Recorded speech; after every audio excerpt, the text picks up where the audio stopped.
If you're interested in starting an Airbnb business, you need to know all the good, the bad, and the ugly sides of doing this thing. Now, we typically focus on the good, but today we're going to focus on the bad and the ugly. So you have your own properties, you're making money, you can vacation in them. So what can possibly be bad about owning your very own Airbnb? In today's video, we're gonna share the bad and ugly sides of starting an Airbnb business. Ooh. It's almost Halloween.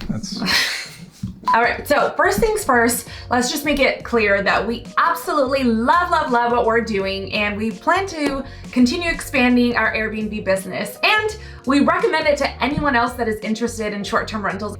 Do it. It's really been great, and we're really passionate about it. But we also just want to be transparent and share with you guys that there are some sides where we aren't too crazy about, right? And that we've experienced some things that we hope no one else has to experience. But we just want to shine a light on what it's truly like to be an Airbnb host and run an Airbnb business.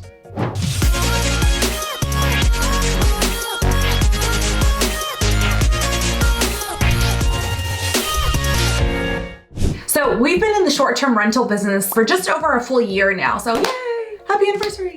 And we've experienced all kinds of emotions, from excitement, stress, to anger, and literally everything else in between. So let's dive in and break down the top 4 bad and ugly sides of this world.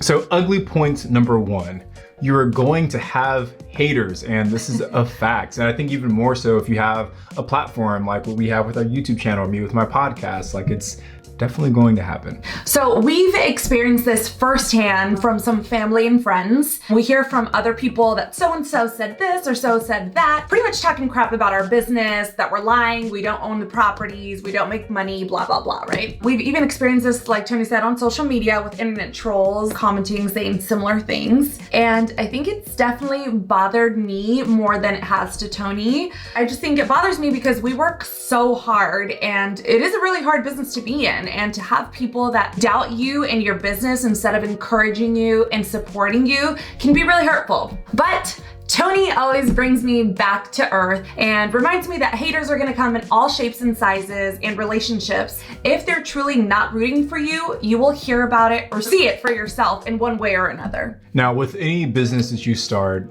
there's always gonna be naysayers, but just remember not to let their own fears project onto you. Or stop you from doing what you want to do. For whatever reason, haters don't like others to succeed or to do better than them. We just made a TikTok video, which if you're not following us there, we're at The Real Estate Robinsons, but we just made a TikTok video there about toxic people, and it feels like a perfect time to play that. So let's cut to that video. See that toxic person? We're walking the other way. See that toxic person? And we're walking the other way.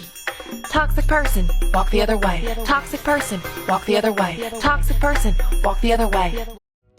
So with all that being said, just make sure to walk the other way from the toxic people that are hating on you and hating on your business. I think so many people, they want to do something for themselves, but when they see other people doing what they want to do, it kind of makes them feel a certain way. So you gotta kind of have thick skin. And sometimes people, they'll give you advice, but they're not quite qualified to give you that kind of advice, right? For example, say that you're someone that you love, say that they try to give you health and fitness advice, but they're super overweight. You're probably not gonna take that advice from them. My point is that you have to be super careful about who you accept advice from, and you wanna make sure that you're getting advice from the person that has the right qualifications and experience to be giving you that advice. Also, just want to add before we end this point, we just are so grateful and appreciative for the people in our lives that we know or don't know that have been so supportive and encouraging, and it's been mind-blowing. We just came back from BPCon and we were completely blown away with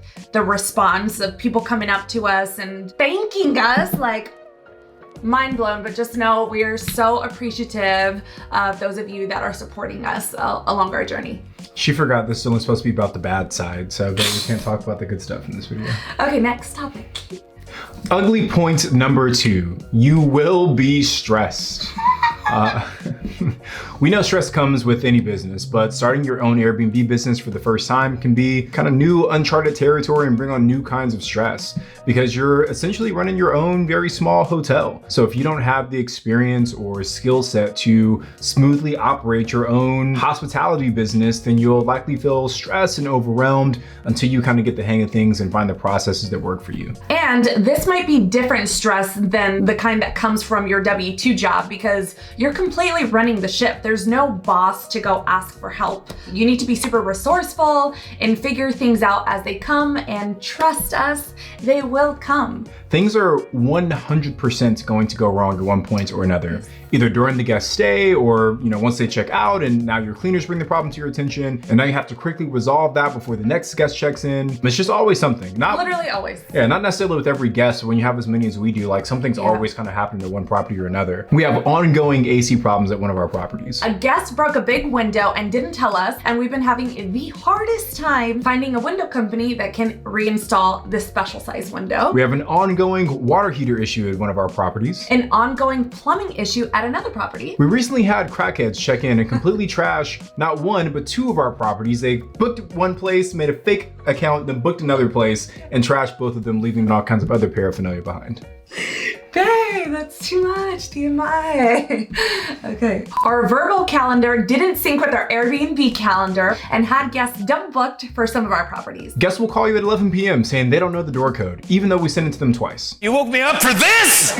And I promise you, the list can go on and on and on, but that's just an example of all the different stressful situations that can and will arise as an Airbnb host. So if you're self-managing like we are, it is your responsibility to resolve these issues. So if this is something you want to do, just be prepared to get these stressful phone calls. And just like the haters, I've had a harder time dealing with the stress of managing our short-term rentals. And this calm, peaceful man of mine reminds me every time that everything will get worked out and be just fine. So try to be more zen and calm like Tony. Yeah, and just like one thing to add on to that, like we're running an Airbnb business. We're not brain surgeons. We're not soldiers that are out on the front line, fighting for our lives. So if at the end of the day we make a mistake running our business, no one's gonna die. All of those things are fixable. So I think if you move into it with that mindset, it makes it a little bit easier to kind of roll with those punches. All right, guys, but before we keep moving, we'd really appreciate it if you could give this video a thumbs up, subscribe to our channel, hit that little bell for notifications. We're so appreciative for everyone that subscribes to the channel, but we are still new, so every subscriber really does mean a lot to us. On Instagram, give us a follow. I'm at Tony J. Robinson. She's at Sara Rad. And then we're also on TikTok, right? We're at The Real Estate Robinsons. Also, if you guys want a free short-term rental calculator, head over to alphageekcapital.com/calculator. We've literally had people tell us that there are other short-term rental people that are charging for this kind of thing and we're giving away for free. So be sure to check that out. And last, if you're not yet an Airbnb host, sign up using our link in the description. You'll get a cash bonus for signing up, and we'll get a small cash bonus as well for referring you. All right, so now back to the ugliness. Ugly part number 3. It is not steady income.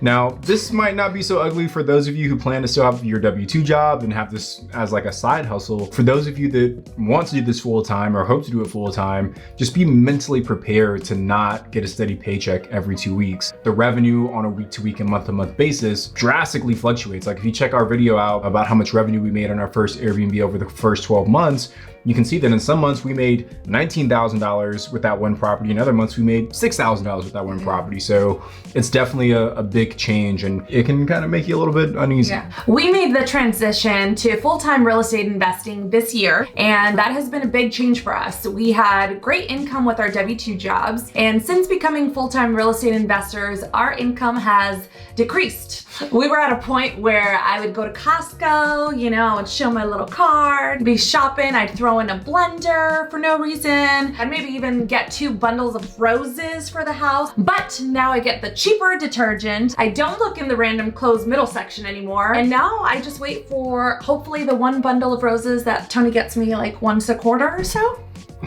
But on the flip side, we've grown our portfolio at an unbelievable rate, right? Unbelievable, in this one year. And we know we wouldn't have been able to do that if we both tied up with our W-2 job. So there's some give and take there. We live by the quote that says, the rich do not work for money. They build up assets and then they borrow against the value of those assets. So we're watching our spending more now. That way we don't have to stress about it later. Although it's not steady and, a guaranteed paycheck every 2 weeks, you will make money. And, we have no regrets about, kind of taking this journey. Now, how much just depends on your property, the location, the season, and how you manage it. But you've got us as the Real Estate Robinsons in this channel to help you be successful managing your own short-term rental business. All right, ugly part number 4, you're always the boss. It sounds awesome to own a home, be an Airbnb host, be your own boss, but it can be exhausting. I'm taking a nap here. Good night. Now, at the end of the day, you are your own boss of your business, right? And if you want to make this a full-time thing and want to become financially free like we do, you will most likely need more than one property, more than 5, you'll need a good handful. So once you get that first property up and running as an Airbnb, you need to scout for the next one and then do that over and over and over and over and over again. Don't forget about the daily operations part of it, right? Getting your guests checked in, managing your cleaners, managing the repairs and maintenance. You're going to wear many hats if you want to do this full time. So Tony wears the acquisition, finding lenders and partners hats. And I wear the daily operations and team communication hats. And our partner Omid wears the property startup, process research, and team communication hats.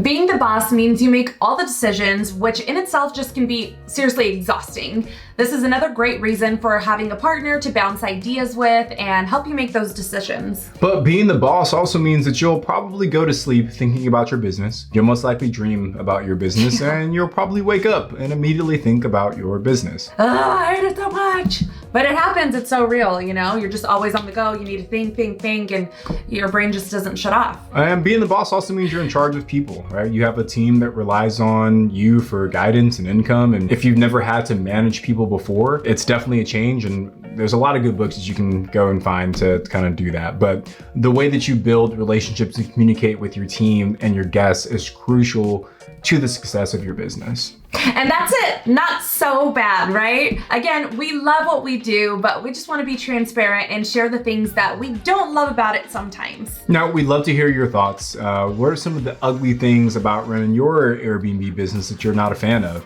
Or maybe what are some of the fears you have about becoming an Airbnb host that we didn't talk about?